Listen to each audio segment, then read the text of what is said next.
Hey everyone, I'm Matt, and welcome to The Good Trouble Show. Fortune favors the bold is an English translation of a Latin proverb that applies to the subject of UAP, especially today. Especially for scientists willing to think outside of the box, and we have Dr. Avi Loeb from Harvard University who certainly fits that bill. But first, please hit the subscribe and thumbs up button on YouTube and let us know what you think about this episode in the comments. You can also find us on Twitter at Good Trouble Show, all other social media platforms at The Good Trouble Show. And of course, we are on all of your favorite podcasting platforms, whatever you want to call them.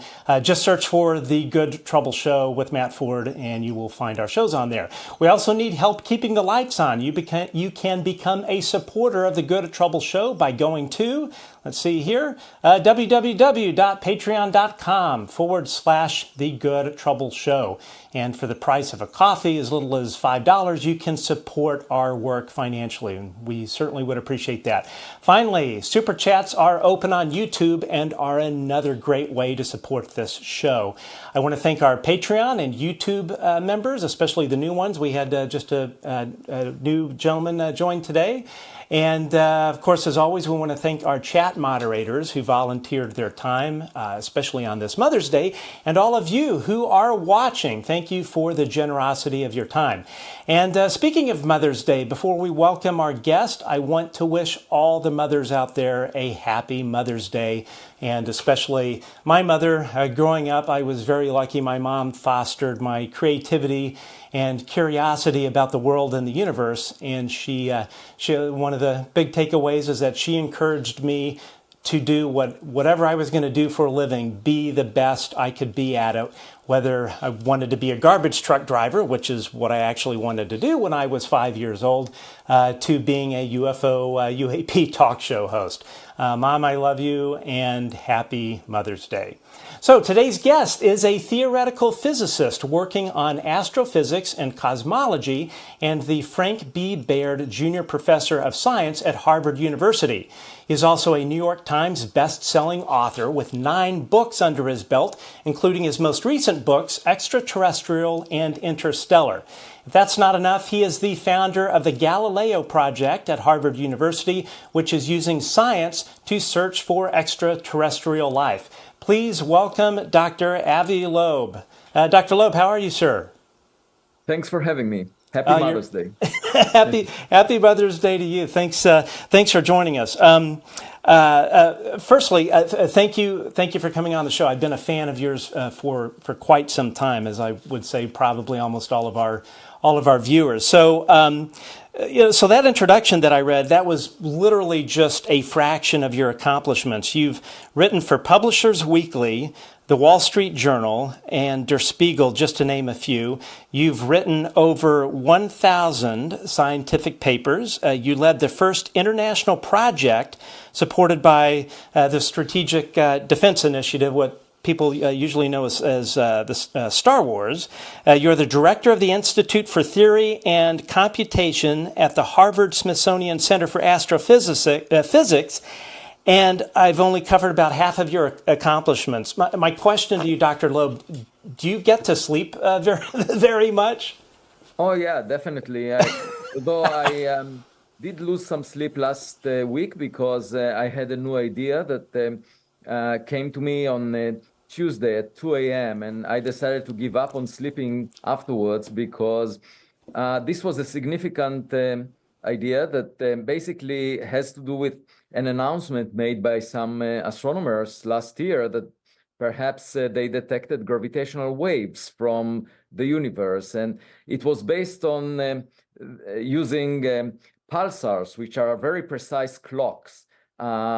These are neutron stars that are spinning, and just like a lighthouse, they send a beam that crosses the Earth periodically. And from the variations in the timing of these clocks, the claim was that the solar system is immersed in a background of gravitational waves. These are fluctuations in space and time. And the idea that came to me is that maybe there is a much more mundane explanation for this signal that was discovered. And the idea was that there are asteroids around the sun. We all know about them. These are rocks in the solar system. There is the main asteroid belt. And all the asteroids below the size of the rock that killed the dinosaurs were not included in modeling the solar system. And so I realized at 2 a.m. on Tuesday that in fact they produce a jitter of the sun because they move around the sun, and the sun, they are tagging gravitationally the sun back and forth in random directions because there are lots of them, thousands of them. And so as a result, the sun, the solar system as a whole is jittering, moving around. And this could be just at the right amplitude, at the right level of the signal that was detected. And so maybe it's not gravitational waves. Maybe it's just these rocks orbiting the sun, creating this jitter.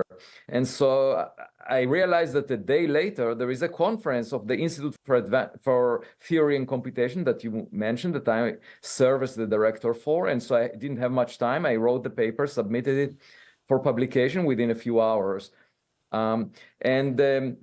Altogether, that's the thrill of doing science, that every day can be exciting because you discover something new.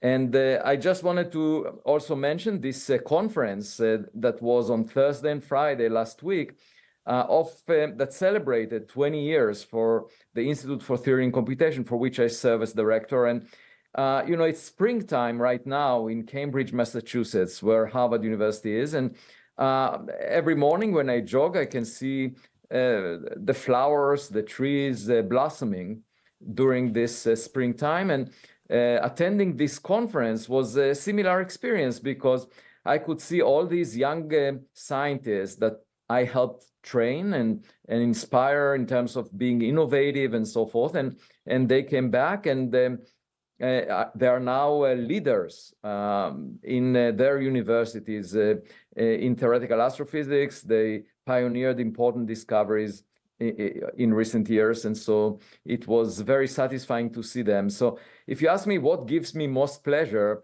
on the one hand, it's what I described earlier. It's the discovery of things that were not realized before. But at the same time, mentoring young scientists, providing them with my DNA in the sense of being open-minded and exploring the universe, for the sake of learning more rather than showing off. That is my second most satisfying experience, and I had both of them this week. I love that. That is just fantastic. Especially training. It seems like some of I don't know how to describe them, old school scientists, or you have people like Neil deGrasse Tyson, who seems to spend a lot of time sort of trying to debunk the UAP topic, right. and then you have people like yourself, scientists, and Dr. Gary Nolan, that obviously have a very open, curious view about that. About the topic of UAP. Please, yeah. On that, I wanted to mention that on Thursday, while I was sitting in the conference, I got an email from Neil deGrasse Tyson, who noticed the paper that I wrote on Tuesday and said it's nice to see that you are proposing a mundane, a simple-minded explanation to something that sounded much more exotic, gravitational waves.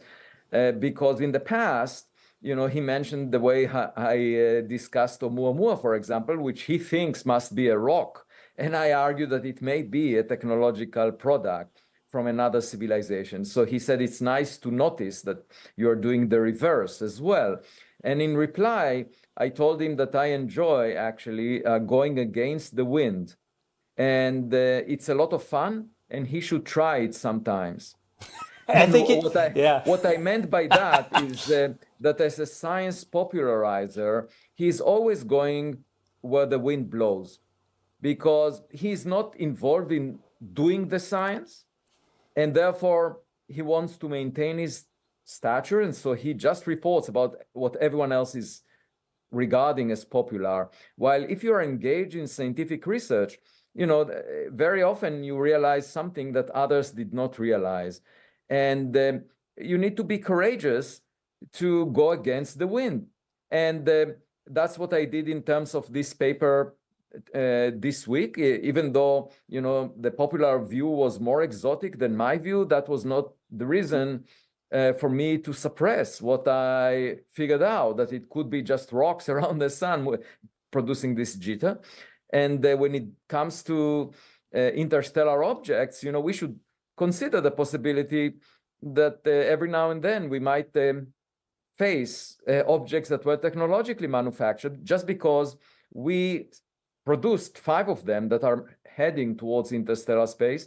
These are Voyager 1, Voyager 2, Pioneer 10, Pioneer 11, and New Horizons. So we just did it over 50 years. And other civilizations may have predated us by billions of years. They had plenty of time to trash interstellar space. So we should just look for space trash. And of course, that would educate us about our neighbors. Absolutely. And I'm very glad to hear that Neil deGrasse Tyson is following you and listening to what you have to say. I really kind of consider him more of a science communicator, I would say. But so one of the questions I like to ask my guests, how did you become interested in the possibility of extraterrestrial intelligence? How far back does that curiosity run in terms of how long you've been thinking about it? Yeah, so I'm not a fan of science fiction. I enjoy doing science. The possibilities are immense if you give up on the laws of physics, because then you can imagine things that don't exist. But I prefer to play within the rules, so to speak. And because we've learned so much about physics over the past century, and we should use that knowledge. We cannot give up on what we learned already. And so I enjoy doing science. And then in 2007, I realized, I pioneered a new frontier in cosmology, in the study of the universe, which is basically imaging hydrogen throughout the universe, all the way back to when the universe was only a few % of its present age.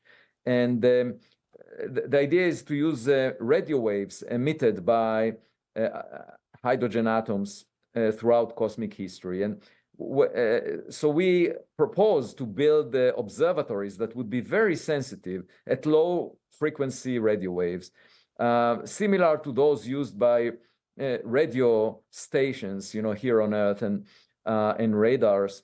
And then I realized that the same observatories could be used to search for radio signals. So that was my first paper, actually, on technological signatures from other civilizations, arguing that the new generations of observatories that we will build for the sake of cosmology could also be used to search for neighbors if they transmit radio waves. And then in 2015, I came across an idea of, people talked about looking for biological signatures in the atmospheres of planets, looking for oxygen, methane, carbon dioxide, water, vapor. And indeed, this defines the future of astrobiology as right now. But they started talking about it a decade ago, and in a lot of detail. And then I realized that actually you can produce those molecules by natural processes, and there will not be conclusive evidence for life, actually, even though they might be common, but you can make those molecules without life on the planet. And however, if you find industrial pollution, that would indicate not only that there is life, but it's actually industrial, technological, intelligent. And so I wrote a paper about searching for these very complex molecules that we produce with our industries, for example, CFCs. And in fact, the Webb telescope that is now operating can look for them. So that was the second paper I wrote on the subject for technological signatures. And then came Oumuamua in 2017. And of course, the reason I got intrigued by it is because I wrote a paper a decade earlier saying that we just don't expect the telescope that discovered it in Hawaii to find any rocks from other stars because there aren't enough of them based on what we know about the solar system. And then this object was discovered, the size of a football field, most likely flat in its shape, and pushed away from the sun by some mysterious force without evaporating, without showing a cometary tail of gas and dust. And so that really brought me to realize that, this is a new frontier. This was the first reported interstellar object, and we could look at our backyard for space trash that was produced by technological civilizations. And I got more and more curious. And of course, my colleagues became less and less curious because there was a lot of public attention to the work that I was doing. And but the pushback did not bother me because our interest should not be driven by prejudice, by traditional thinking. And looking for radio signals has been the traditional way for 70 years, but that's just like waiting for a phone call at home. Nobody may realize that you're lonely and call you. Perhaps they're addicted to digital screens. They don't care about us. Right. But if they send spacecraft and trash interstellar space, we would find it because it keeps accumulating over time. These objects that we send move too slowly to escape from the Milky Way galaxy. So it's a completely new method looking for interstellar objects. That's what brought me to the subject. And then, of course, the Director of National Intelligence submitting 3 reports to the US Congress only intensified my interest. Now, what does interstellar mean? I am not a scientist, so in layman's terms, what is the definition of interstellar? Oh, it's very simple. We are talking about objects that came from the space between stars. Interstellar meaning between stars. So they did not come from the solar system. I mean, we've seen a lot of rocks in the form of meteors and asteroids that are basically the leftover of the construction of the solar system. When the solar system was formed, there was a disk inside of which dust condensed and started coagulating. So dust particles stuck together and made bigger and bigger rocks, eventually making a rock as big as the Earth. But these are just like Lego pieces that were left behind from the construction project of the solar system. And you find these rocks in the solar system. So we got used, actually before 1803, people thought, there are rocks only on Earth and we shouldn't expect any rock falling from the sky. And then there was a meteor shower in a French town called Liège that convinced scientists and the general public for the first time that rocks can fall from the sky. Okay, and these rocks that fall from the sky, most of them, 99.9% of them, come from the solar system. So now we got used to the idea that rocks fall, occasionally from the sky, and they happen to collide with Earth as Earth moves around the sun. But these rocks are mostly from the solar system. They are the building blocks of the planets. And unfortunately, my colleagues did not get used to the possibility that objects may come from outside the solar system, interstellar space. And that's the frontier that I'm mostly excited about, because among these rocks, there might also be technological objects. And we just need to look carefully and see, because if we find among the rocks in our backyard, if we find a tennis ball that was thrown by a neighbor, we know that the neighbor plays tennis. Yeah, absolutely. So what is, so this was 2018, I believe, that you suggested that non-human objects may be operating in our solar system. What was it about Oumuamua that indicated that this was not a naturally occurring object in space, a typical rock or something of that nature? Well, first of all, its extreme shape. The fact that the amount of sunlight reflected from it changed by a factor of 10 as it was tumbling every 8 hours. And the shape was most likely flat based on a detailed analysis of the variation of reflected sunlight. And moreover, the most important thing is that it was pushed away from the sun by a process that was not understood, because we didn't see any cometary evaporation, no rocket effect acting on it. And I suggested that maybe it's because the object is thin, that in fact the reflection of sunlight is pushing it. And actually this was a prophecy, because 3 years later, in September 2020, there was another object discovered by the same telescope in Hawaii, and it was pushed by reflecting sunlight, one could tell that, and it didn't have any cometary evaporation. And the astronomers who discovered it realized within 3 weeks that this one actually came from Earth. It was a rocket booster that was launched by NASA in 1966. And it was given the name 2020 SO. And because it was an empty vessel, it had thin walls and the reflection of sunlight was sufficient to push it. So I rest my case. Here is an example of an object that has thin walls, and it exhibited qualitatively the same behavior as Oumuamua, was pushed away without any cometary evaporation. And in my mind, it's very difficult to imagine a natural process that would make such a thin object. And so I suggested the possibility that it may be artificial. And then, a couple of years later, together with my student, Amir Siraj, we discovered a meteor that was moving faster than the escape speed from the solar system. So it was interstellar. If you ask me, how do you know that something is interstellar? Well, if it's moving very fast so that it cannot be bound by gravity to the sun, then it cannot reside in the solar system because it's just moving too fast. Just like a rocket that is moving too fast, it's not bound by gravity to the Earth, and so it runs away.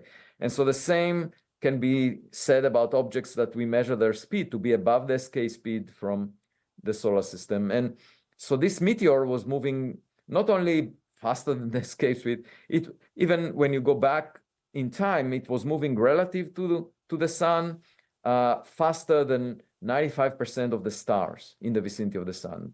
And moreover, as a meteor, it exploded in the lower atmosphere. So it had material strength that was tougher than iron meteorites. And I thought to myself, well, maybe it's a Voyager-like meteor. Imagine Voyager colliding with a planet like Earth. It would burn up in the atmosphere as a meteor of unusual material strength and speed.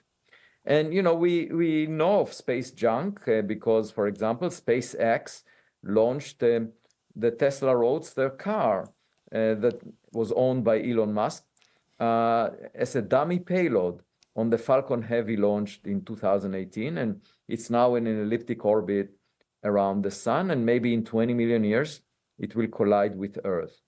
And so I'm just saying that Elon Musk may not be the most accomplished entrepreneur since the Big Bang, 13.8 billion years ago. There might be others in the Milky Way galaxy that launched cars, vehicles, spacecraft, and some of them became lost their ability to operate, and they're now just like empty plastic bottles in the ocean. They just move around, and every now and then one of them collides with Earth. And so that opens up a whole new field of research. And it led me to also do an expedition that we can talk about to the Pacific Ocean to collect materials from this meteor from 2014, a decade ago. Yeah, and I definitely want to dig into that and also the Galileo Project. But yeah, I mean, that completely makes sense as far as space trash. I wonder what planet Elon Musk's model, whatever that was, that he stuck on top of a rocket and launched into space will end up. I was thinking about this issue. We cannot observe the Tesla Roadster car, even though it's orbiting just a little bit farther than the Earth around the sun, and we cannot see it because it's too small. It's just a few meters in size, and our best telescopes can only see objects that are the size of a football field, 100 meters in size, from the reflection of sunlight. That's what Oumuamua was like. So we cannot see that car until it collides with Earth, and then it burns up. It in the atmosphere generates this huge fireball. And so I was thinking, like, if astronomers were not aware of the fact that this car is out there and, we cannot see it with our telescopes, if it were to collide with Earth, what would they say? They might say it's a rock of a type that we've never seen before. That's for sure. And how, in a sort of current orbit or trajectory, how long will it take for Elon's car to crash into Earth? So this calculation was done by some astronomers, and they basically integrated the orbit of this car around the sun for tens of millions of years. And they concluded that within about 20 million years, it will either collide with Earth or fall into the sun. It's really difficult to get a precise orbit because when you deal with motion in the presence of more than one object, so the two-body problem is solvable. If you have just like a planet moving around the sun, we have a simple analytic solution, Newton-derived. If you add another object, you get into a situation where you can get chaos. So if a planet moves around two stars, after a while, you can get into chaotic behavior. That's called the three-body problem. And you can think about the analogy with humans. When you have a two-body system, like a married couple, it's often stable, but when you add a third body to the system, it becomes chaotic. And so the same is true with the laws of gravity. And so they couldn't really predict precisely what would happen to this car, because there are all the planets in addition to the sun that introduce some chaos to the system. But they could statistically say that there is a high likelihood that it will crash to Earth or the sun within tens of millions of years. So we'll be long gone by the time that happens. Oh yeah, I mean, humans existed on Earth only for a few million years by now, and it's very difficult to imagine what would happen in 20 million years. Hopefully, there are so many hazards here on Earth. I mean, climate change, asteroid impact. Hopefully, we'll have another base somewhere else by then. That would be great. Now, you spoke earlier about some of the pushback or skepticism that you have received from your colleagues. Do you think that's out of jealousy or just a lack of curiosity? I honestly can't wrap my head around that. Well, it's a mixed bag.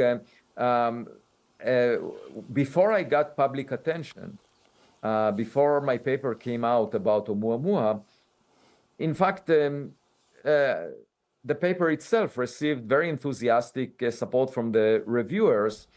It was accepted for publication within a few days, 3 days. That's a record.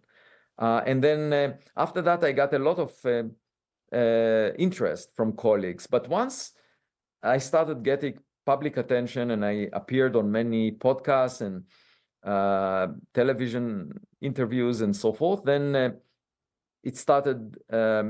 It turned into jealousy, as you mentioned, and so I think part of it is the attention that my work gets from the public, which I'm not. I'm actually very proud of, because I don't think of myself as different than a curious child. I maintain my childhood curiosity, and what I notice is that childhood bullying is far more prevalent than childlike curiosity. Because people who are jealous of the attention, I mean, they want to separate between what is done in academia and what the public cares about. And that's really unfortunate, because it makes science far more exciting if we try to address questions that the public cares about, like, are we alone? And we do it with an open mind.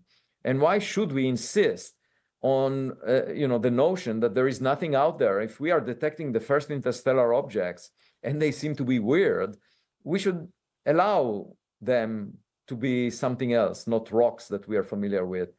And that's all I'm doing. So it shouldn't upset anyone.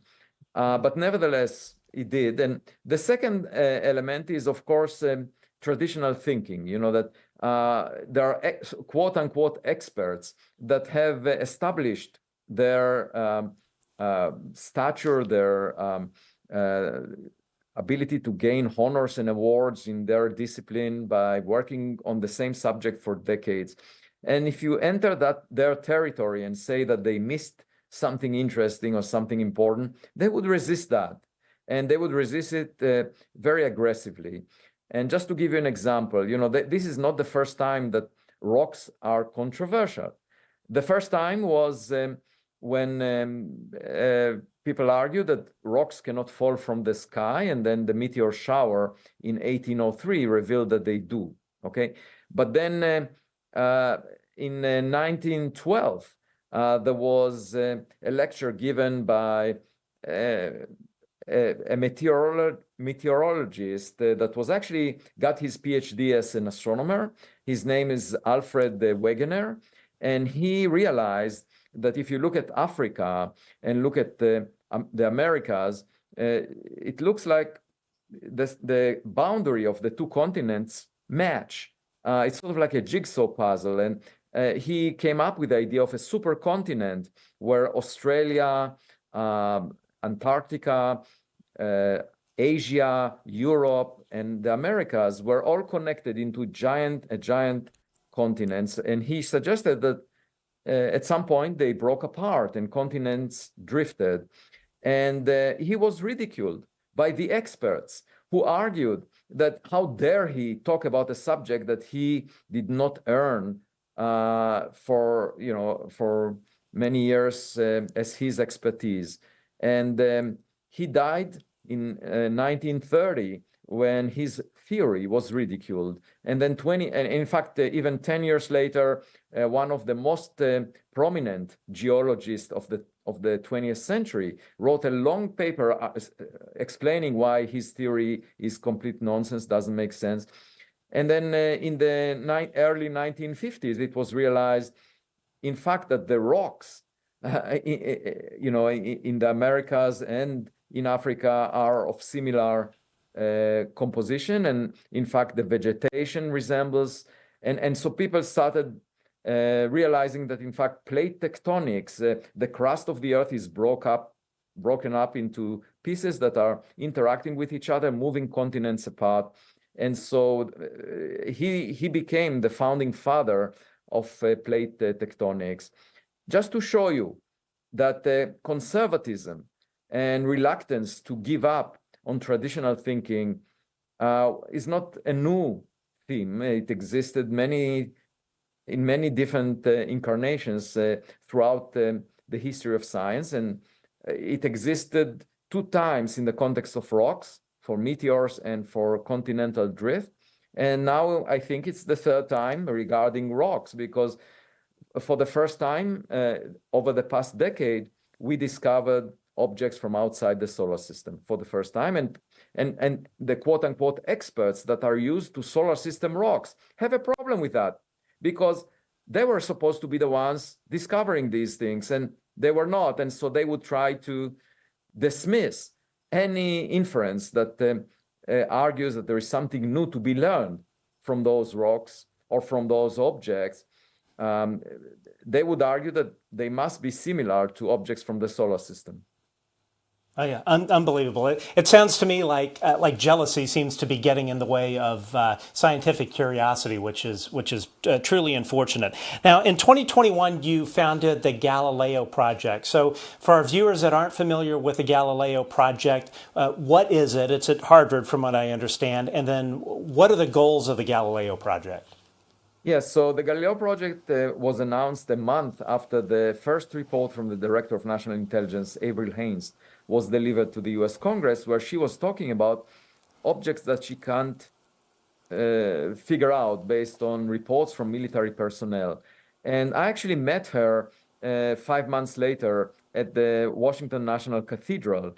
And we were both on a forum with Bill Nelson, the head of NASA, and with Jeff Bezos. And in the green room, I asked Avril, and I said, you reported about these objects. What's your gut feeling? Because she received a bachelor's degree from the University of Chicago in physics. So we speak the same language. And she said to me, I don't know. And so I believe her. I think the government reports about objects they don't fully understand. And there could be two interpretations for that. Either that the intelligence agencies are not doing their job, that these objects were manufactured by adversarial countries that are spying on us. And that's pretty bad, because the day job is national security. They're supposed to know what flies in our sky. The second possibility is that it came from outside of this earth. And that's my day job. And so I don't really care about objects produced by humans. And as a result, a month after the first report that Averill sent to the US Congress, I decided to found, together with a colleague of mine, Frank Laukian, the Galileo Project. The idea was the sky is not classified. We can build an observatory to monitor the sky 24/7. And it was never done by astronomers because astronomers focus on a small portion of the sky and they look very far away. And if an object flies overhead, they just ignore it. But we are interested in those objects. And by now, 3 years later, we have an observatory operating at Harvard University, monitoring the entire sky in the infrared, optical, radio, and audio. And we collect the data. By now, over the past few months, we had 500,000 objects that we spotted on the sky. And we are using machine learning software to figure out if there are birds, airplanes, drones, balloons, or something else. So far, we haven't seen anything anomalous, but that's one location. We are assembling a copy of this observatory in Colorado right now. So hopefully by the end of the summer, it will start collecting data. And we just got a grant for $575,000 from the Richard King Mellon Foundation to build a third observatory in Pennsylvania. So we are planning to do that over the summer as well. Altogether, within a year, we'll have data coming from 3 observatories. And the hope is that we would see something anomalous in the sky. And the Galileo Project is also responsible for an expedition that I led to the Pacific Ocean in June 2023. And we were aiming to collect materials from the first interstellar meteor that I mentioned that the US government satellites discovered from the fireball that it generated as it collided with Earth. And we went there. This expedition cost $1.5 million, and we used a sled covered with magnets on both sides, put it on the ocean floor, which is about a mile deep. And then we surveyed a region that is about 10 miles in size that was defined by the Department of Defense as the meteor site, the place where the fireball was spotted. And we went back and forth 26 times, collected materials, magnetic particles, and found altogether 850 molten droplets that are usually the result of a fireball from a meteor. And then out of them, we found 10%, about 80, that have a very unusual chemical composition that was never reported before in the scientific literature and is not of the same composition as we find in the Earth's crust or on the moon or Mars or asteroids. So this gives us an indication that perhaps this object indeed came from outside the solar system, in addition to the evidence from the US government that measured its velocities, and its speed was definitely above the value needed to escape from the solar system. And what we are doing now is planning the next expedition because we want to find bigger pieces, hopefully even the core of the object, the wreckage of the object, because that would tell us whether it was a rock or something else. And this expedition will cost $6.5 million. We just started seeking potential donors that would fund this expedition. So if anyone listening to you is interested in funding the expedition, please get in touch with me, and you could potentially join the research team. That would be great. I'm going to bring up a few photos now. Actually, I don't think you'll be able to see them at your end, but these are some of the photos of the expedition that I pulled from your blog. So it looked like you had quite a team there. How many people were part of this project that were on the ship, and how long was the expedition? And were you on it the whole time? The team on the ship was roughly 30 people. But in addition to them, we had researchers that were analyzing the materials, of over a dozen of them afterwards. But on the ship, we were limited by the number of cabins that could host the crew. And it was an amazing expedition, a couple of weeks in the ocean. I didn't sleep much because we were sending the sled to the ocean floor around the clock. And whenever it was brought back on deck, people would wake me up because I was the chief scientist, and I wanted to make sure that we collect all the materials and they are stored in vials and so forth. And then when we brought it back, of course, we analyzed them at the laboratory of my colleague at Harvard, Stein Jacobson, who is a world-renowned geochemist. We also used the instruments at the Bruker Corporation in Berlin, Germany, to analyze the materials. I would describe it as the most thrilling experience of my life, in the sense that I previously worked as a theorist, and this is my first experience going, because nobody else would do it, collecting materials, analyzing them, and trying to figure out the answer. I would actually jog every morning on the ship, just as I do on land at sunrise. And there was a filming crew from Netflix. They would actually put out a documentary, hopefully in 2025, so you can see all the details, the experience we had. When they were filming me at one of my morning jogs, the director asked me, "Avi, it looks like you are running. Are you running away from something or towards something?" And I said both. I'm running away from some of my colleagues who have strong opinions without seeking evidence. And I'm running towards a higher intelligence in interstellar space. I love that. Yeah, that's fantastic. I'm curious, your time on the ship, did you ever get seasick at all? That's quite a long time to be on there. Yeah, I was worried about it because previously I was vulnerable to seasickness. But I guess the excitement about the science kept me in good condition, and I didn't feel anything. I also took these pills that you can take that help the body avoid the seasickness, but I didn't suffer from anything. Perhaps it's part of being fit,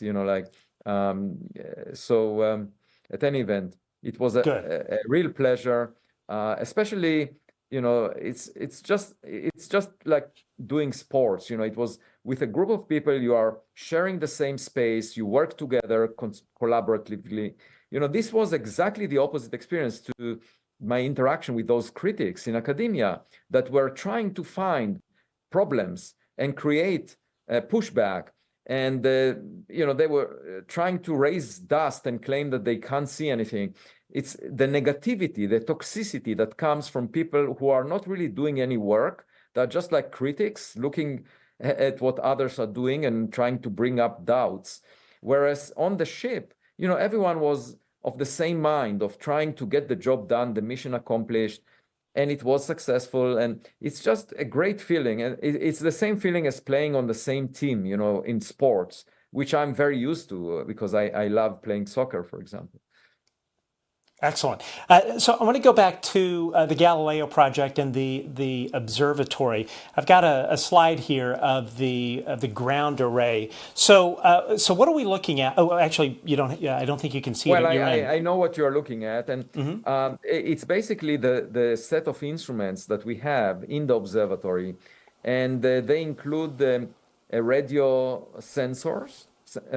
We have a sensor that detects radio waves reflected off objects in the sky. There is another one that detects transmission, ADS-B transmission from airplanes.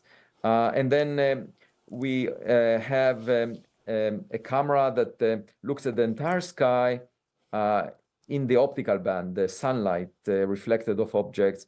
This is effective mainly during the daytime. And then we have 8 cameras in the infrared, which can be used at nighttime because objects that are warmer than the background are visible even at night. They create their own infrared light. And we are basically detecting the heat emitted by objects in the sky with the infrared cameras. And then we also have audio sensors. microphones. And by now we expanded the microphones to a collection of a set of many microphones such that we can infer the direction from where the sound is coming. And that allows us in principle to infer the distance, because just like with lightning, you see the light first before you hear the thunder. There is a delay. And by knowing the speed of sound, you can tell how far away the thunder or the lightning was. And so we can do the same thing for objects that make noise. We can tell how far they are. This is something we are working on right now. And finally, we have an instrument that measures the weather, because we need to know the conditions at every time of the day. And all of this data goes to a computer system that we have where we analyze it. And this will be done for 3 observatories, hopefully in the coming months. And roughly for every observatory that we build, we see about 100,000 objects per month. So that's a lot. Wow. It's a lot. We will have millions of things in the sky. And the important thing is we're doing a systematic study of the sky. So we are looking all the time, whereas the reports from military personnel came from people who happened to be at the right place at the right time. This is anecdotal. And when you get such reports, you just don't know how often such a thing appears, because you just get one report about it. If you look at the sky at all times, you can calibrate the background of objects that exist most of the time, and then you can tell how unusual an unidentified anomalous object is. So instead of an anecdotal report, we have actually a systematic study of the sky, and that's a very different approach, never done before. And we do it over long periods of time. I think we are the only scientific observatory that is doing that. If there is something in the sky, we should be able to see it if there is something really unusual. One of the things that you hear from people, and I have to say, I've had a orb, which was clearly not anything I'd ever seen. I've had it appear above my home 10 different times. Last time was in October 30th of last year. And I know when I've tried photographing it, how it appears on camera is different than how it appears to the human eye. And in my day job, I work as a director of photography and film and television, so I understand very well the qualities of light and how cameras react to it. But that is such a common thing that you hear from people that film this stuff, and you have people, debunkers like Neil deGrasse Tyson, that say, "Oh, why are they always fuzzy?" Is there a scientific theory in your mind as to why they are so radically different in the literature? Oh, it's simply because what you have at your disposal, the camera that you have available to you on a short notice, is not of the best quality that one can buy. Let's say if you invest in it ahead of time. So with the Galileo Project, each observatory, the hardware was hundreds of thousands of dollars. So you just don't have it at your disposal if you're a private citizen looking at the sky. However, the human eye was, it developed to identify things, which your amateur camera is not able to, and that's for survival. So biology apparently is much better in noticing unusual things than the kind of cameras that everyone has. And then, of course, what we have at the Galileo Project should be able to see the kind of objects that you were talking about. Now, for example, in November last year, I went to a special dinner at CERN. That's where the Large Hadron Collider is. And I gave a lecture there and visited the place, and there was a special dinner with some very important people around, and about a dozen people around the table. And I was surprised that 2 of them said that over the past 2 decades, they did see something extremely unusual in the sky. And in one case, it was even followed by fighter jets that were much slower than it was. And unfortunately, there is no documentation of what they saw, so I cannot really study it. So what we hope to do with the Galileo Project is do a systematic study of the sky and get to the bottom of this puzzling evidence that some people report about. And my hope is that within the coming years, we'll know better what is in our sky. And if there is indeed something unusual, we will be able to document it and report about it so the public will know. It's possible the government has data that they're not revealing of much higher quality than we had seen before. There is the All Domain Anomaly Resolution Office, which argued in recent reports that there is nothing that cannot be made by humans that they saw, but it's not clear that they got access to everything the government knows about. And instead of waiting for the government to disclose the information it has, I'm taking a different approach and trying to collect my own data as a scientist, looking at the sky, going to the ocean, which is the way science is done. Yeah, so speaking of AARO, or the All-Domain Anomaly Resolution Office, and on the show, we've been particularly critical of that Pentagon office, which was mandated by Congress to investigate UAPs, or what most people know as UFOs. And I understand that you collaborated with the former director of AARO, Dr. Sean Kirkpatrick, on a paper. Tell us a bit about that. Well, he visited me at my home shortly after he was appointed and expressed interest in the Galileo Project. And just the way I described it to you, we have nothing to hide. We are a scientific project that is completely open about what we are doing. And so I described it to him, and he said it would be nice to write a paper together on how unidentified anomalous phenomena can be studied using the scientific method. And I said, sure, I'll be happy to do that with you if you want. And then months passed by, and at some point he reached out to me and said, what about our paper? And I said, okay, well, let me just finalize it. We had some early draft, and I put it together and sent it to him for comments. He added his comments. And then like I do with any scientific paper, I shared it openly with some colleagues on my website. And at the time, he was supposed to get the paper approved because he is a government employee. And since it was an open scientific paper, there was nothing really new that requires supervision, as far as I could tell. I just shared it with colleagues. And because it was noticed by the public, it became very sort of much discussed at the time. And then he apparently dropped out and just didn't give me the green light to submit it for publication. So I left it the way it is. I never thought highly of this paper anyway, because it was not based on new data, new information, new evidence. And, the way science makes progress is by having some evidence, data. This paper was just talking about possibilities.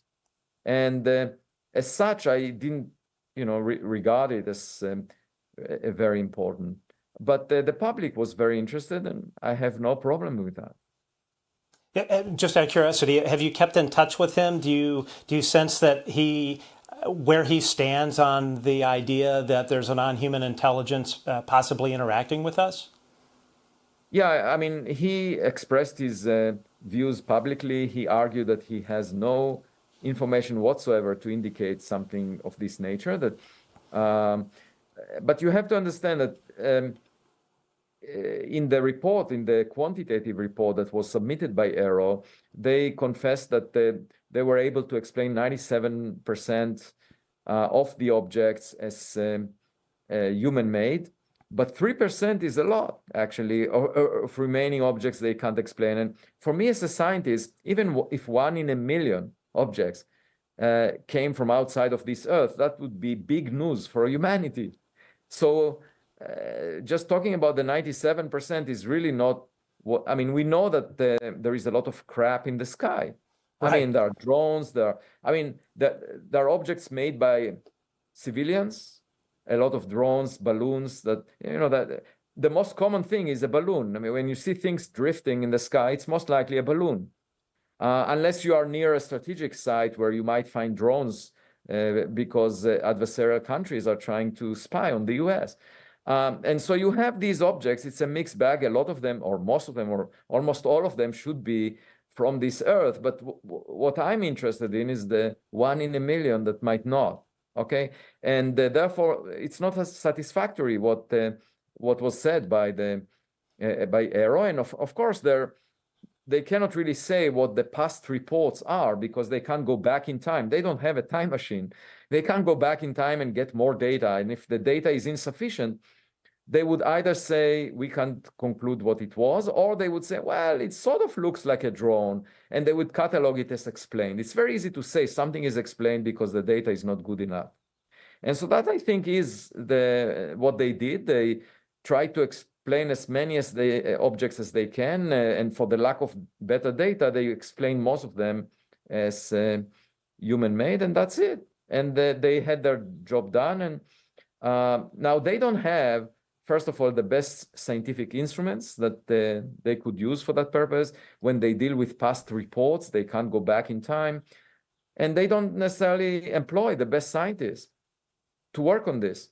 And that's the kind of things I can do, right? I can buy off-the-shelf equipment and put it together in a scientific project and bring together the best scientists interested in this question.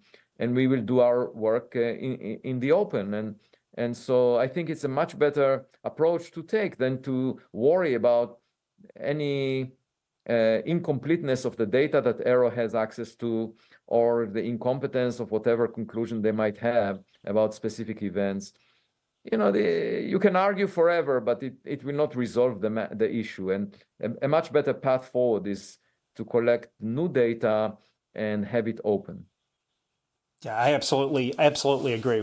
I'm of the mind you certainly can't trust the government to tell you what they know, yeah. And I think that no, I mean because yeah. I have sympathy for that. You know, their day job is national security, and they want to keep a lot of things classified and confidential. They don't want adversarial nations to know about the sensors that they employ, for example. So I completely understand that, and because their day job is national security, but my day job is what lies outside the solar system. So for that purpose, everything I do is open to the public. And I see it as complementary. You know, they can worry about what the Russians and Chinese are producing. That's fine. Sure. But for me, it's boring. I think it certainly is. And talking about AARO not having the best scientists, in my opinion, Dr. Sean Kirkpatrick is example number one. Now, the data that the Galileo Project has gathered, I'm curious, have you or anyone in the project been approached by any arm of the government, DOD, IC, or private contract or private outfits such as the Enigma, I don't know what you call them. Have they approached you wanting to buy any of the data? No. Okay, good. Good. Okay, we are going to, we have quite a number of questions I'd love to put your way. And folks, if you're enjoying this show, we love having great guests on, such as Dr. Loeb here, and would certainly appreciate considering not only supporting the Galileo Project, and we have links to that in our YouTube website, but we are also looking for folks that would like to be supporters of our show on Patreon. We would definitely appreciate that. Okay, so let's start with some questions here. Let's see. DDDFX, is the scientific method the right approach to studying non-human intelligence smarter than us? That's an excellent question. So my answer has two parts to it.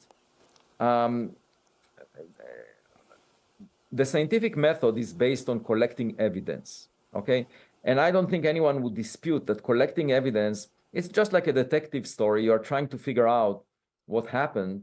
That is the best path forward. If you read detective stories, you would realize that very often you have the wrong ideas. You come to a crime scene and you try to figure it out. And the way to figure it out is not to rely on what your intuition says, but rather collect data, collect evidence from the crime scene and figure out what really happened. And that's the way a scientist should operate. I say should because many scientists have prejudice and are not open-minded. So this aspect of the scientific method, I very much embrace, and I think it's really important to just use data and evidence that collected by instruments. You cannot rely on people telling you stories, because we know that from car accidents, people that are involved in a car accident, they would give you very different reports about the same event, and you cannot tell who to trust.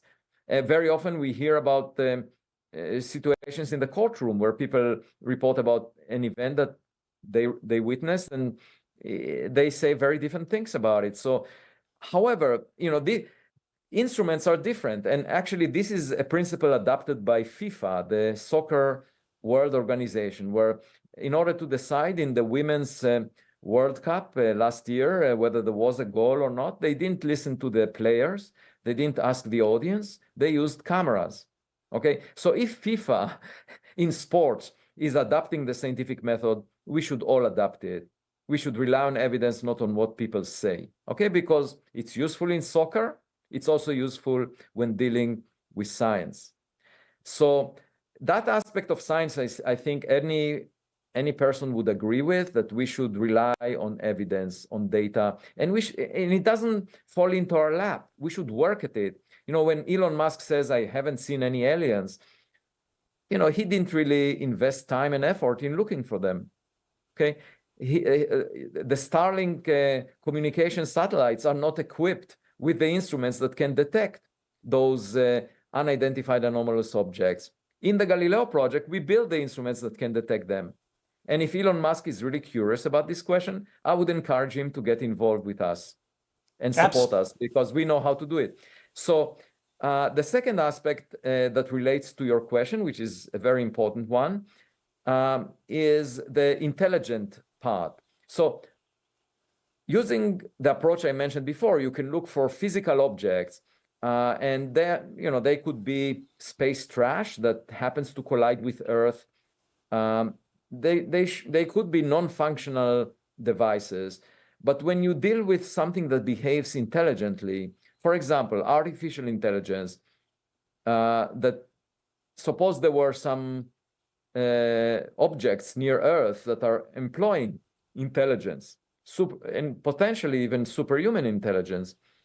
What do we do about that? Because that is equivalent to having someone in your backyard who is intelligent. And we all know that reacting to such an entity is very different than reacting to a tennis ball that arrives to your backyard. You need to respond. You need to decide what to do, what the intent is of this intelligent object, okay? And that is challenging. I don't think physicists are the best to interpret intelligent entities. Psychologists are actually the best, because they deal on a daily basis with humans who are intelligent. So if I had to put a team together, if I do find evidence for an intelligent device out there in the sky or somewhere else, I would surround myself with two things. One is psychologists, because they are used to interpretation of intelligent entities. And the second would be AI systems that would help me figure out what the meaning and intent of the data that I collect is. And if we use AI to figure out extraterrestrial AI, they might be much more capable. Our AI might be much more capable at decoding any foreign language that is being used, any maneuvers that have some meaning. It will be very similar to what Alan Turing did during the Second World War, with his approach to break the Enigma code of the Nazi regime using computers. So here the idea would be to use computers, AI systems that we have, to figure out extraterrestrial Enigma codes.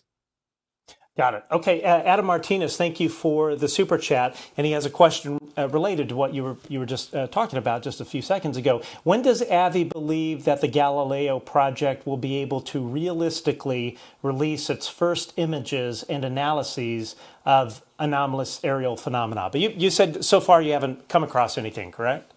Right. We are working, we are in the early stages of working on a paper.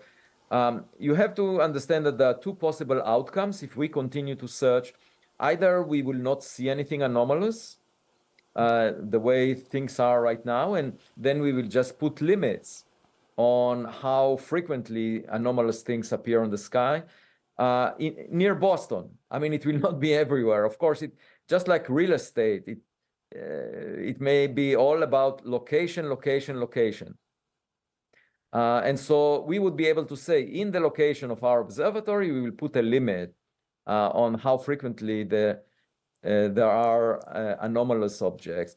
The second possibility is much simpler. If we see something anomalous, let's say next month, just one object, that would be enough to write a full report about this one object. We don't need to worry about everything else that was birds, airplanes, drones, balloons, who cares about those? So these are the two possible outcomes. And obviously, if we don't see anything unusual, anything anomalous, we will just put limits on how frequently they show up. Okay, let's see here. This is a good question from Bompis, I can't even pronounce it. What's your advice for people within academia who want to study UAP? What is your advice to them as far as how to break through the stigma? Oh, just pursue it. I mean, there is academic freedom. Now, if you are at a junior level, like a student, a postdoctoral fellow, it's very difficult for you to define your own independent research because you depend on other people to support you. You depend on the organization to provide you with the position that you have. But if you are a tenured faculty, the whole idea of tenure in academia is to allow you freedom. And that's, the freedom that I exercise right now. I arrived at Harvard 30 years ago. I chaired the astronomy department for 9 years between 2011 and 2020. Not only that I'm tenured, but I was part of the establishment for many years. I'm still a director of an institute at Harvard.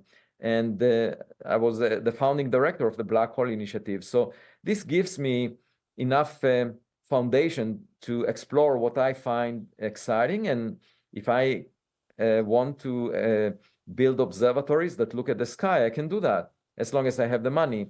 So if anyone is a tenured professor, they can do that.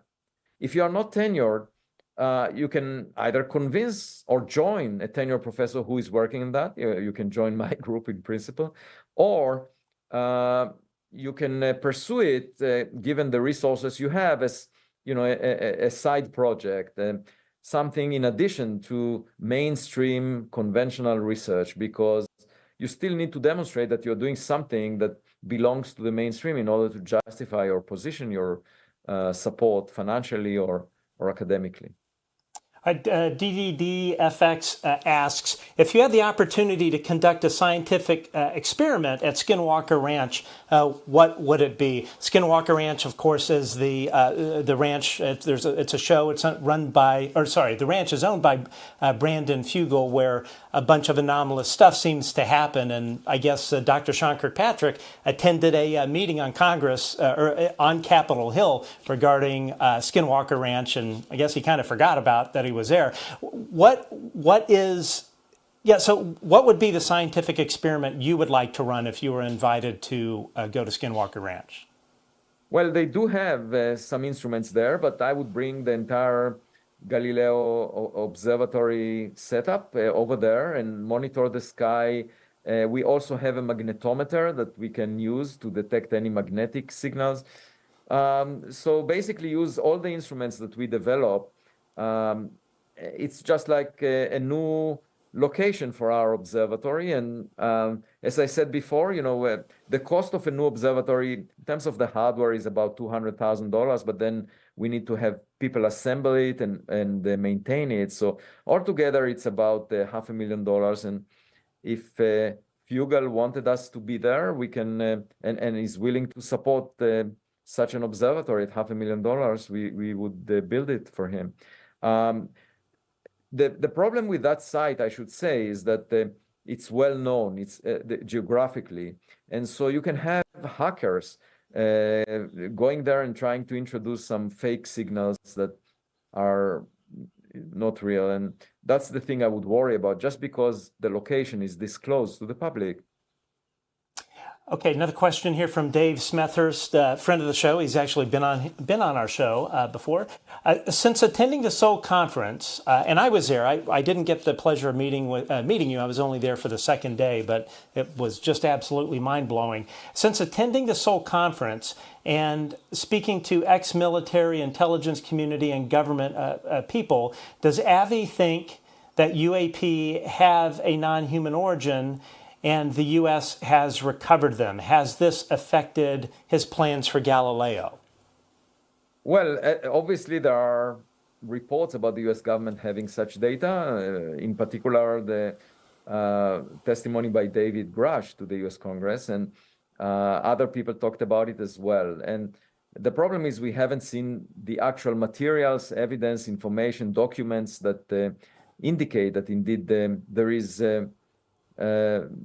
is something being hidden.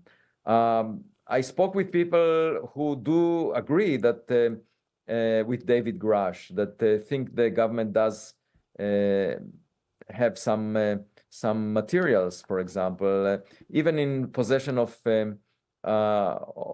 corporations. They may have provided it to corporations to analyze for them. But I don't have first-hand information. I haven't seen it. Of course, one can start a whole legislative process by which this information will be revealed. And last year, there was such an attempt, the Schumer Amendment, that was gutted, unfortunately. So we didn't end up with the board that was proposed to look into this subject.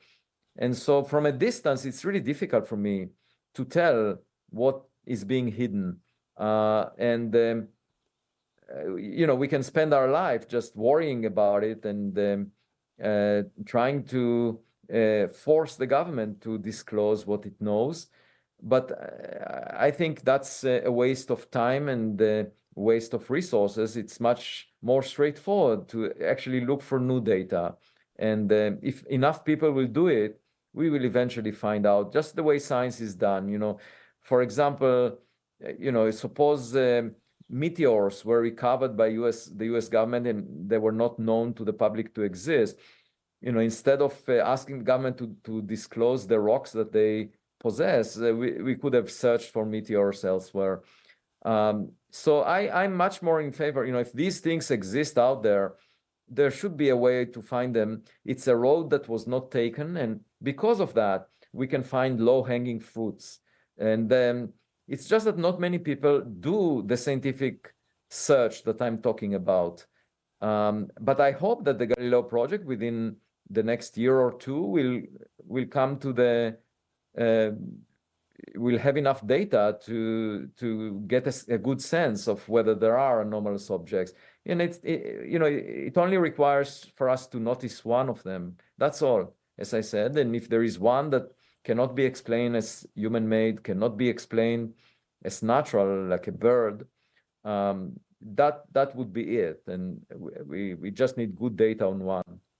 Good data indeed. I want to rewind a bit and go back to the question that someone asked regarding people in academia and scientists and whatnot wanting to get past the stigma and investigate this stuff. I'm not sure if you're aware of this organization, but there's an outfit in New York called the Center For Inquriy, and it's been around for quite some time. It's essentially like the skeptics and debunkers #1 organization, and they have an incredible amount of money coming into it, over $4.7 million coming into this debunker media outfit essentially, and a lot of the members that are part of this are journalists and people that write articles for places like Scientific American, where they are putting out stuff that is clearly focused on just debunking, and from where I stand, seems to discourage scientists from looking into this. As a matter of fact, Neil deGrasse Tyson is on like the board of fellows. So right. when I hear him talk about stuff, and he seems to be independent, I'm not so sure. So the question is, with organizations like that are backing and funding people putting out articles that would discourage people like yourself from asking these important questions, does it have a chilling effect? Well, definitely it has, but not on me, because the way I see it is these are non-professionals. Neil deGrasse Tyson, he did not write a single scientific paper over the past decade. He wrote a lot of popular science books, and he does an exceptional job in popularizing science and advocating for it, but he doesn't do science. And the situation is the same with all of these reporters and bloggers that are not really engaged in doing science. Some of them call themselves astrophysicists, and if you just check their record, they haven't published a single scientific paper over the past decade. That's a very good measure to tell who is a real scientist. You can't call yourself an astrophysicist if you're not doing astrophysics. You're not writing papers in astrophysics. Every month I write several of those papers. So I'm actually in the trenches. I'm doing the work. And the distinction is just like between, let's say, soccer players on the field and the people who are in the audience and telling the soccer players how to pass the ball. How dare they? I mean, it's similar to movie critics who are not really doing any work. They're just going to watch a movie and saying bad things about it. This is really inappropriate, especially in matters of science, where it's all about collecting evidence. And, they might say the evidence is not good enough, but they should not discourage real scientists from exploring the evidence. That's what they're trying to do. And that's really unfortunate. I would call them anti-science rather than the way they call themselves as protecting science. In fact, one of my close friends is Michael Shermer. He is a member of the Galileo Project. He's a skeptic, but he subscribes to the scientific method. He believes that evidence will lead the way, and he's open-minded enough to say the Galileo Project is the right approach of collecting evidence, and let's see what it shows, which is exactly my approach. Okay, but when you say, oh, this is a ridiculous subject that we should not get engaged with because we know the answer in advance, when you say that, you are no different than the church who argued back in the days of Nicolaus Copernicus that the world centers on Earth. And the reason that was appealing to the public is because we want to feel important, okay? And so when you tell people that the Earth is at the center of the world, they're happy about it because it gives them a sense of self-importance. And it took Nicolaus Copernicus and Galileo Galilei a lot of agony to come up with a different conclusion. And Nicolaus Copernicus didn't want to rock the boat. He was a priest, and he just, when the church couldn't really figure out when Easter is, because they had a model of the Earth at the center of the world, he said, well, if I look at the data, I realize that when I put the sun in the middle, I can predict when Easter takes place much better. And so the church said, great, this is a beautiful model. We will use it to predict when Easter takes place, but we will ban your book. So they put it as a forbidden book until the 19th century. And that's the approach taken by those bloggers and reporters who are not really looking at the evidence, not collecting new evidence, that are discouraging people from going after evidence, the way the church discouraged Copernicus and Galileo from attending to the evidence. And that is anti-science to do that. The other thing is, I would say it's not professionally a professionally competent approach, because on the one hand they say, well, we promote science, we try to glorify science, but at the same time they're saying we don't think that collecting evidence on this scientific question is worthwhile. Okay, so studying UAPs, which are unidentified anomalous objects, according to the director of national intelligence, for them, it's not a meaningful question to ask, okay, what are these objects? To me, it's obvious that this is a good scientific question. People are seeing objects that they don't understand, and we want to figure it out. And so what's bad about going after these objects? That's exactly what science is supposed to do, resolve issues that the government or the public cares about. And, there are these committees that allocate funding for scientific research, they often argue, we don't want to waste money, taxpayers' money, on risky projects. So they will never fund study of UAPs. But my point is, if you want to attend to taxpayers and you want to not to waste taxpayers' money, why don't you ask the taxpayers what they want you to study? And if you ask the taxpayers, they would tell you UAPs is a subject we want to understand better. So claiming that this subject should not be funded because it would be a waste of taxpayers' money, it goes against the idea of listening to the taxpayers, which is practically what I'm doing. And so, altogether, I would say the arguments against studying this are often done by people who are not scientifically or professionally competent. And just to give you a specific example, we went to the Pacific Ocean based on the location of the meteor as reported by the US Space Command from the data collected by sensors aboard US government satellites, okay? And the satellites saw the light from the fireball and told us where the location is. So we went there. Now, a group of astronomers a few months ago said, oh, we don't believe the US government. Let's completely ignore what they said. And then let's look at other data, which is publicly available, including some seismometer data. And they said that seismometer in particular did not detect anything. The localization is not well known. They may have gone to the wrong place. And this seismometer data could have been that of a truck. And then the New York Times and the Washington Post and other newspapers reported that this meteor could have been a truck. Yeah. And I just ask myself, how can science reporters who are supposed to attend to evidence ignore the data from the US Space Command, which gets $30 billion a year, more than the budget of NASA? And they actually checked the data a second time and submitted an official letter to NASA confirming their report about the meteor. And yet, some scientists decide not to pay attention to this data. And then the New York Times talks about this being a truck and not a meteor. A truck would not produce a fireball that carries 3% of the Hiroshima atomic bomb energy, which is what this fireball produced. It's a huge flash of light that was detected by the government satellites. And ignoring that and claiming that the meteor was a truck and that we went to the wrong place is basically not attending to evidence. You are going against the scientific method of attending to all the evidence. You are saying, I don't want to believe some evidence that the US government talks about.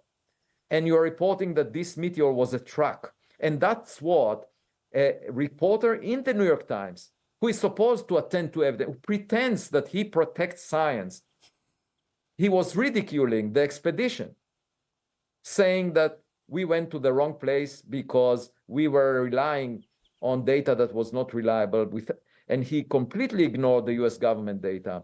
So if the New York Times does that for scientific matters, how can we believe what it publishes about politics?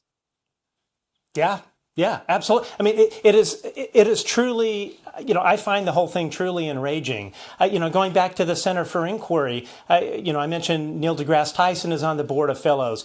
Mick West, the debunker. He's not Bill a Nye, the scientist. science He guy. was never. By the way, Neil deGrasse Tyson at least got a PhD in astrophysics.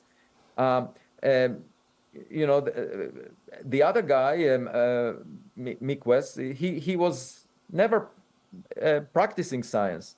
Of course, he may be a logical person that tries to make the best of limited amount of data that he has access to. But first of all, he doesn't have access to all the data. And second, he's not doing any science. Right. So he's just like a commentator saying bad things about movies. Well, and the thing, like, when I went and looked at the IRS filing for this organization, they specifically state in their Form 990 that they are funding bloggers and journalists to write stories to promote the skeptical point of view. And to me, it's propaganda. It is there to discourage scientists who have the curiosity that you do, in a way it almost feels like they're trying to shame scientists or people wanting to just ask basic questions about this. So here is my point. I have a very simple suggestion to this organization.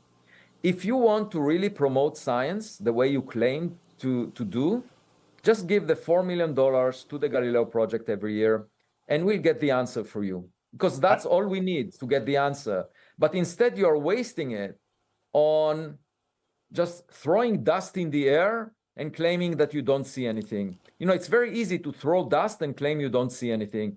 But why waste $4 million on this dust throwing practice? Just give it to real scientists who can figure out the answer if you are really curious. And by the way, Michael Shermer, he's a skeptic, but he supports the Galileo Project mission. He follows everything we do, participates in the conversation. And that's the right approach of a real skeptic. You want to know the answer. You're skeptical about the data that was collected so far, so you just want to be involved in a project that tries to collect better data. That's the way to resolve it, not by writing blogs and reports that are not based on any data and just based on your opinion. Amen, brother. I couldn't agree with you more. And Elon Musk, if you happen to be watching, I think you've got probably several $1 million sitting probably in your wallet. And the Galileo Project, that would be a good place to be spending your money. Okay, last question here. Has Avi looked into Beatriz Villaroel's work, and what does he think of her Seoul Symposium presentation regarding the 1952 UFO flap with the astronomical plates that she discovered? Yeah, so the limitation of such a study, I mean, it's a great work, but the limitations are similar to what AARO faces. You're looking at a past event, and you cannot get better data. And there is the fundamental question of if you're looking at the photographic plates, for example, which is a technology used last century. First of all, that technology had limitations, but in addition, there were all kinds of sources of noise. You could have had some artificial noise introduced to the photographic plate that you are not aware of by the method that it was processed, by the production of the photographic plate. So maybe one snapshot showed something and another snapshot did not, simply because of the way that these photographic plates were treated. You will never be able to figure it out because you're dealing with an event that took place in the 50s and you just have access to whatever was reported. So it's the same limitation as AARO. You can't really figure out past events unless you're dealing with materials that were left behind that you can examine from a new perspective now. But if you just look at data that was collected, 70 years ago, you can't do much with it in terms of, it could have been some artifact of the data collection process. Okay, so that's the limitation. And of course, Beatriz is now trying to be involved in a new project, forward-looking, trying to collect new data. And I think that's the right approach. That's what the Galileo Project is doing. All right, excellent. Well, thank you for joining us. So Dr. Loeb, how can our viewers follow your work and support the Galileo Project?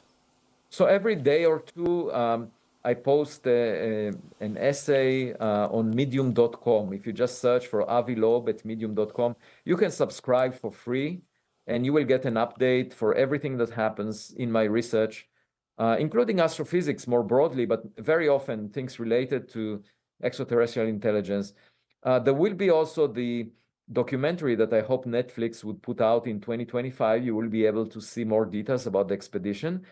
And I'm starting to write a new book now. And so anything interesting would show up on my essays at medium.com. So just subscribe to that and you'll be up to date. All right. Well, great. Well, I appreciate it. I learned a lot. And one thing I learned is the one bit of space junk, which is Elon Musk's Roadster, won't be hitting the Earth for another million years. So I'll be long gone by then. But Dr. Loeb, I certainly appreciate the generosity of your time. And we would certainly love to have you back on the show. And I just have to say, I truly admire your courage, your fearlessness, and your childlike curiosity when it comes to all of this. It's as if you're swimming upstream, but you are more powerful than the forces that are pushing against you. And man, that is just bravery. In fact, my latest essay from yesterday was Going Against the Wind. That was the title. And I just wanted to encourage you to think more positively about the future. There is a chance that a decade from now, that's what Ray Kurzweil, the futurist, is arguing, that a decade from now, we will reach the longevity escape velocity, meaning that every year that passes will be followed by improvement in medicine, AI driven medicine that will add more than 1 year to your life. And that means that you could potentially live forever. That's what he says. So, if we become immortal, all bets are off. I would be happy to go on a spaceship that travels for millions of years through space if that happens. Well, hey, if that happens, then maybe I will be around to see Elon's car crash into Earth. So we'll see. All right, Dr. Loeb, thank you so much for your time. It's been a true pleasure. Happy Mother's Day. Yeah, man, keep fighting the fight. Fortune favors the bold, and you are certainly bold. Yeah, thank you. Just before I joined you, I went to the garden and collected some flowers for my wife. So awesome. Happy Mother's Day. I love that. Absolutely. Okay, Dr. Loeb, thank you so much, and have a wonderful Sunday. Thank you. Bye-bye. All right, great. All right, wow, that was that was just great. I've been a fan of this gentleman for he's the guy's like a hero to me, and just again seeing someone of his accomplishments, and this you don't run into many people as smart and as accomplished as this guy is, and the fact that he has the bravery to stand up to what I imagine is just a huge amount of colleagues of his that would say, "Hey, Avi, why are you looking into this stuff?" And he, unlike the debunkers and the Neil deGrasse Tysons of the world and Bill Nye and all of these folks that I think are they kind of play scientists on TV, you've got Dr. Avi Loeb, who is actually doing the work and is doing so in a fearless way. And it would be great to see someone like Elon Musk spend his fortune looking for something, spending his fortune on the Galileo Project, or at least being a substantial supporter, because the work that they are doing is it's good work. It's science based, which I know would certainly appeal to Elon. But just the fact that he has he's just so fearless about all of this, I think is my hat is off to him. And when you hear Dr. Loeb talk, and then you hear the debunkers talk, it's just literally a night and day difference. And if I had kids, I would certainly want them to have the view on the universe that he certainly does. So folks, if you enjoyed our show, we would appreciate it if you hit the subscribe and thumbs up buttons and leave a comment. I, for the most part, pretty much read every single comment. Often I don't have time to or have the bandwidth to reply to them, but I do read virtually every single one, and I always love to hear your thoughts on the show, good and bad. Always constructive criticism. We are always open to. And of course, please tell your friends about us on social media. We are very slow to grow. We mentioned that we found out on YouTube that YouTube is not letting us use pound UFO, pound UAP, pound UFOs or UAPs. We had been doing that for quite some time, and turns out YouTube does not support those hashtags. So the only way our show grows is by word of mouth, and of course we appreciate that. The more eyeballs we have on our show, the more we can bring great guests such as Dr. Avi Loeb to talk about what we think are very, very important subjects. So please tell your friends, and we would certainly appreciate it. We have another show coming up this Sunday. We will announce that very, very soon on who that guest will be. And everyone have a great Mother's Day. Give your mom a hug and a kiss. And I we all are very grateful to have our mothers and the lessons that they've imparted to us as we've grown up. And I certainly love my mom, and will always be grateful for what she has taught me. So we'll see you this Sunday on The Good Trouble Show. Thanks for spending your Mother's Day with us.